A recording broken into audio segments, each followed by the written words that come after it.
Hello and welcome to my kitchen. The content of this little guitar get together is going to start off with good old open G tuning. This is open G. If I include all the 6 strings,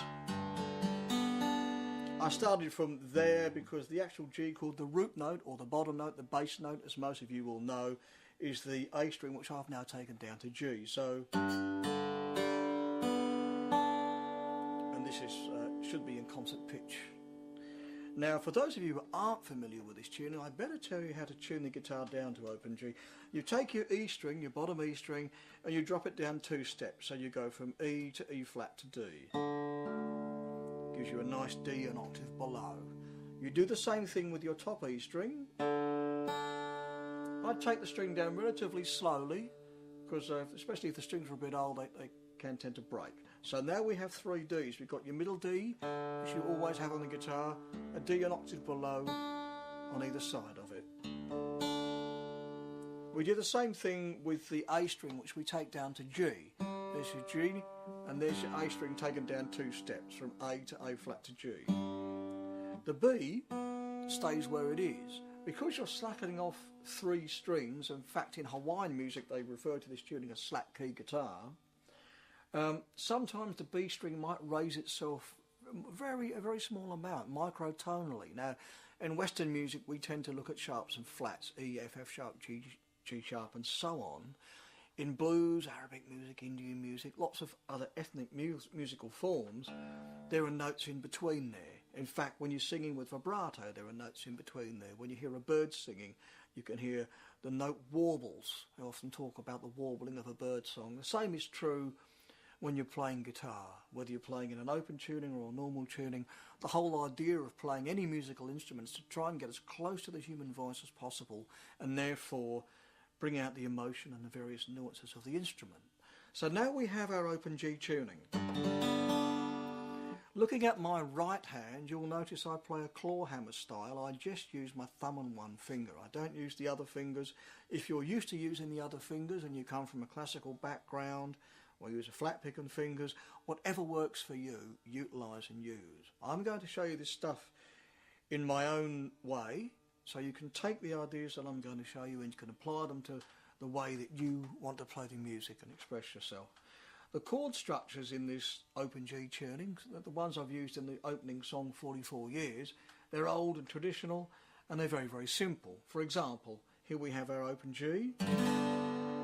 Just by placing your first finger on the 3rd fret here and barring your B string and your E string, you get that beautiful sound.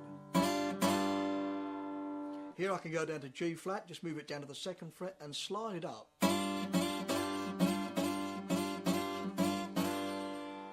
All the time I'm playing a downstroke with my thumb and an upstroke with my first finger. You can use your fingers in that fashion. I'm used to doing this. Also tonally, the difference with doing this is that I'm using the inside part of this finger. So I'm using flesh on the string. If I then do that, use my fingers and flail them across the strings with the same chord, I'm now using the hard part of my fingernails, and sometimes I'll decide to hit the body of the guitar. And if I add that with a tapping of my foot, you get all these very alive sounds, which in the blues is fine. In classical music you want a nice pure clear tone. In the blues all the scratching and scraping and the superfluous noises add character to the song. So here's this first chord, variation on G, which I'm just sliding up. I can, with my thumb and finger, if I just play downstrokes with my thumb. I don't play very complicated things with my thumb. There are plenty of great guitar players that do. I don't. I tend to keep my thumb part very simple. I'm now slowing this down, but I'm very consistent with the tempo of my thumb. I can then do the same thing with my finger. So the notes have the same value, same rhythmic value. I'm going to double the part that my finger's doing. I'm still going to keep the thumb playing that pedestrian beat on the bottom, and I'm going to double So now my finger's doing the 2 against the 1. Back to the 1.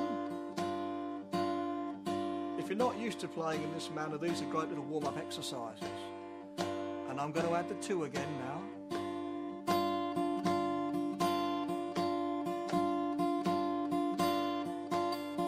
Now I can add a 3. I can still have the thumb playing the single beat, and I'll get this 3 rhythm over the top.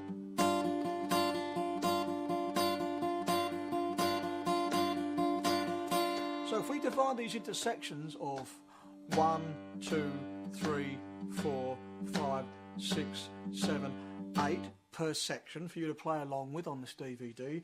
So the first one will be single, the second one will be double, and the third one will be triple. And I'll count you in. 1, 2, 3, 4.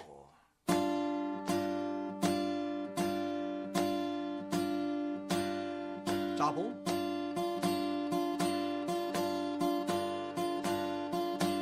Triple.